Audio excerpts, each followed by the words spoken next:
السلام علیکم ورحمۃ اللہ وبرکاتہ۔ آج کا ہمارا لیسن ہے جی سورہ بقرہ آیت نمبر 1 سے لے کر 5 تک۔ اس کا لفظی ترجمہ دیکھیں گے along with root words۔ Lesson کا آغاز کرتے ہیں۔ اعوذ باللہ من الشیطان الرجیم، بسم اللہ الرحمن الرحیم۔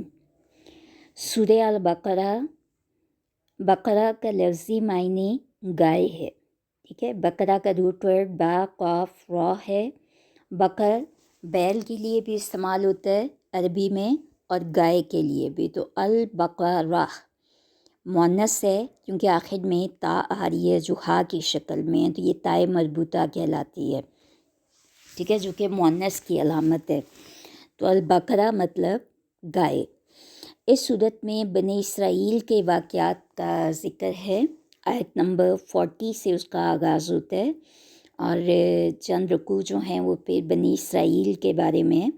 اسی میں ایک اہم واقعہ ہے گائے ذبح کرنے کا، ٹھیک ہے، جو کہ بنی اسرائیل سے متعلق ہے۔ تو اس واقعے کی نسبت سے اس سورت کا نام البقرہ رکھا گیا، ٹھیک ہے۔ اس کی آیات 286 ہیں اور رکوع 40 ہیں۔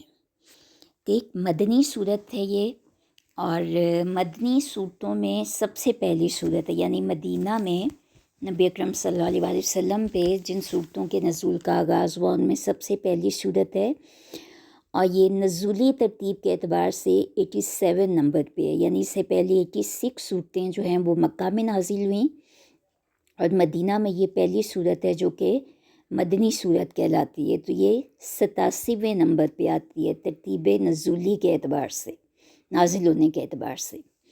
اور یہ صورت جو ہے یہ یکبارگی میں نازل نہیں ہوئی، یعنی ایک ہی دفعہ پوری صورت نازل نہیں ہوئی۔ اس کا زیادہ تر حصہ جو ہے وہ نبی صلی اللہ علیہ وسلم کی مدنی زندگی کے اوائل دور میں تھا۔ اوائل مین اول دور میں، شروع میں، یعنی پہلی ہجری میں زیادہ تر حصہ نازل ہوا، اور پھر ایک حصہ جو ہے وہ 10 ہجری میں نازل ہوا، مدنی زندگی کے آخری دور میں، ٹھیک ہے، جس میں حرمت سود ایک اہم حکم ہے جو اس وقت نازل ہوا، سود کی حرمت کے بارے میں حجۃ الوداع کے موقع پہ۔ اس صورت کی فضیلت کے بارے میں چند احادیث ہیں جو آپ کے سامنے میں رکھوں گی۔ حضرت ابو امامہ رضی اللہ تعالیٰ عنہ سے روایت ہے کہ میں نے نبی صلی اللہ علیہ وآلہ وسلم کو فرماتے ہوئے سنا کہ آپ صلی اللہ علیہ وآلہ وسلم فرماتے ہیں، قرآن مجید پڑھا کرو کیونکہ وہ قیامت کے دن اپنے پڑھنے والوں کے لیے سفارشی بن کر آئے گا۔ دو چمکتی ہوئی صورتیں الزہراوین پڑھا کرو، یعنی سورہ بقرہ اور سورہ آل عمران، ان کو الزہراوین کہا گیا ہے، چمکتی ہوئی صورتیں، کیونکہ یہ قیامت کے روز اس طرح سے آئیں گی کہ جیسے دو چھتریاں ہیں یا سایہ کرنے والے بادل ہیں، یا پرندوں کے جھنڈ ہیں جو پر پھیلائے ہوئے ہوں اور اپنے پڑھنے والوں کی طرف سے حجت پیش کرنے والی ہوں گی۔ یہ صحیح مسلم کی روایت ہے۔ پھر اس کے بعد ایک اور روایت ہے، آپ صلی اللہ علیہ وآلہ وسلم نے فرمایا، سورہ البقرہ پڑھا کرو کیونکہ اس کا اختیار کرنا باعث برکت ہے اور اس کا چھوڑ دینا حسرت ہے، اور باطل پرست اس کو برداشت نہیں کر سکتے۔ باطل پرست کا مطلب ہے شیاطین ہو گئے، جادوگر ہو گئے، جتنی بھی نیگیٹیو انرجیز ہیں، نیگیٹیو قوتیں ہیں، وہ اس صورت کا مقابلہ نہیں کر سکتی۔ حضرت نواس بن سمان رضی اللہ تعالیٰ عنہ روایت کرتے ہیں، قیامت کے روز قرآن مجید اور وہ لوگ جو اس کے مطابق عمل کرتے تھے لائے جائیں گے، ان کے آگے آگے سورہ البقرہ اور آل عمران ہوں گی، اس طرح کے گویا بادل یا ابر سیاہ ہیں جن کے اندر چمک اور روشنی ہے، یا پر پھیلائے ہوئے پرندے ہوں جو اپنے پڑھنے والوں کے لیے حجت پیش کریں گی، یعنی اپنے پڑھنے والوں کے لیے سفارشی بن کر آئیں گی۔ پھر ایک اور روایت ہے، حضرت ابو ہریرہ رضی اللہ تعالیٰ عنہ سے روایت ہے یہ کہ نبی اکرم صلی اللہ علیہ وآلہ وسلم نے فرمایا، اپنے گھروں کو قبرستان نہ بناؤ، شیطان اس گھر سے بھاگ جاتا ہے جس میں سورہ البقرہ پڑھی جاتی ہے۔ ٹھیک ہے، یہ چند احادیث تھیں سورہ بقرہ کی فضیلت کے بارے میں۔ اب ہم سورت کا آغاز کرتے ہیں۔ بسم اللہ الرحمن الرحیم۔ بسم اللہ کی لفظی وضاحت میں نے کل بھی کی تھی سورہ فاتحہ کے آغاز میں۔ ابھی پھر چونکہ سورت کا آغاز ہو رہا ہے بسم اللہ سے، تو ہم پھر اس کو دیکھتے ہیں۔ بسمی یعنی یہ دو الفاظ سے بی اور اسمی، اسم نام کو کہتے ہیں اور بی کا مطلب ساتھ۔ با جب کسی لفظ کے شروع میں آتا ہے زیر کے ساتھ تو یہ دو معنوں میں، یعنی ایک تو اس کا مطلب ساتھ ہوتا ہے اور دوسرا معنی ہوتا ہے بوجہ، ٹھیک ہے، یعنی اس وجہ سے۔ تو یہاں پہ یہ معنی دے رہا ہے ساتھ کے، بی اسمی ساتھ نام کے، تو اسم کا الف حذف ہو گیا اور یہ رہ گیا بسمی، بسمی ساتھ نام کے، اللہ ہی اللہ کے، بریکٹ میں آئے گا شروع کرتی ہوں یا کرتا ہوں۔ بریکٹ میں اس لیے کیونکہ یہاں پہ عربی کا کوئی ایسا لفظ نہیں ہے جس کا ہم ترجمہ شروع کرتا ہوں یا کرتی ہوں کریں گے، ٹھیک ہے، کوئی لفظ نہیں ہے ایسا جس کا ترجمہ یہ کیا جائے، لیکن اس سے مراد یہ ہے، یعنی جب ہم کہتے ہیں نا کہ اللہ کے نام کے ساتھ، تو وہ مطلب یہ ہوتا ہے کہ اللہ کے نام کے ساتھ میں آغاز کر رہی ہوں یا کر رہا ہوں، تو اس لیے وہ چیز بریکٹ میں آ جائے گی جو مفہوم ہے۔ اللہ کے نام کے ساتھ الرحمن جو بہت مہربان، الرحیم نہایت رحم کرنے والا ہے۔ اور یہ بھی کل آپ کو بتایا تھا کہ رحمان کا روٹ ورڈ را ح میم، رحم سے ہی رحمان ہے اور رحم سے ہی رحیم ہے، یعنی دونوں کا مادہ رحم ہے، را ح میم۔ اور جو روٹ ورڈ ہوتا ہے وہ الگ الگ حروف کو بولا جاتا ہے، جیسا روٹ ورڈ اگر رحمان کا پوچھا جائے تو وہ را ح میم، یعنی لفظ رحم بنے گا لیکن بولیں گے اس طرح سے، را ح میم، تو دونوں الفاظ کا روٹ ورڈ رحم ہے، تو دونوں میں رحم کا یا رحیم ہونے کا مفہوم پایا جائے گا۔ یعنی رحمان کا ترجمہ اگر یہ بھی ہوتا ہے نا کہ بہت مہربان کرنے والا، بہت رحم کرنے والا ہے یا بہت رحمت نازل کرنے والا ہے، تو اس میں بھی مفہوم اس کا یہ ہو سکتا ہے کیونکہ روٹ ورڈ میں رحم کا لفظ موجود ہے، ٹھیک ہے۔ بسم اللہ الرحمن الرحیم، اللہ کے نام کے ساتھ جو بہت مہربان ہے، الرحیم نہایت رحم کرنے والا ہے۔ الف لام میم، الف لام میم جو ہیں یہ بیسیکلی حروف مقطعات ہیں، میم قاف توئیں عین الفا تے، مقطعات۔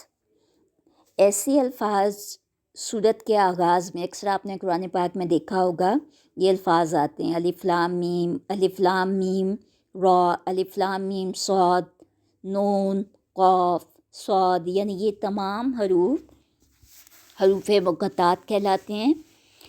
ان کو حروف مقطعات کیوں کہتے ہیں؟ کیونکہ یہ اکٹھے لکھے جاتے ہیں لیکن ان کو الگ الگ پڑھا جاتا ہے، ٹھیک ہے۔ مقطعات جو ہے یہ مقطع کی جمع ہے، مقطع قطع سے ہے، قاف توئیں عین قطع، قطع کا مطلب ہوتا ہے الگ الگ کرنا یا کاٹنا، اسی سے قطع تعلقی بھی ہوتا ہے نا ورڈ، قطع رحمی رشتوں کو کاٹنا، یا قطع تعلقی تعلق کو ختم کرنا، تعلق کاٹنا، ٹھیک ہے۔ تو قطع مطلب کاٹنا، الگ کر دینا، تو قطع سے مقطع اور مقطع کی جمع مقطعات، تو یہ حروف مقطعات کہلاتے ہیں کیونکہ ان کو الگ الگ پڑھا جاتا ہے، ایک دوسرے کے ساتھ ملا کے نہیں پڑھے جاتے۔ ذالکا، یہ ذالکا گرامر کے لحاظ سے اگر دیکھا جائے تو یہ اسم اشارہ بعید ہے، جیسے انگلش میں دس اور دیٹ ہوتا ہے نا، تو دیٹ کے معنی دیتا ہے، یعنی دس یہ اور دیٹ وہ، تو ذالکا یہ وہ، اور ہاذا یہ، یعنی قریب کی چیز کی طرف اشارے کے لیے عربی میں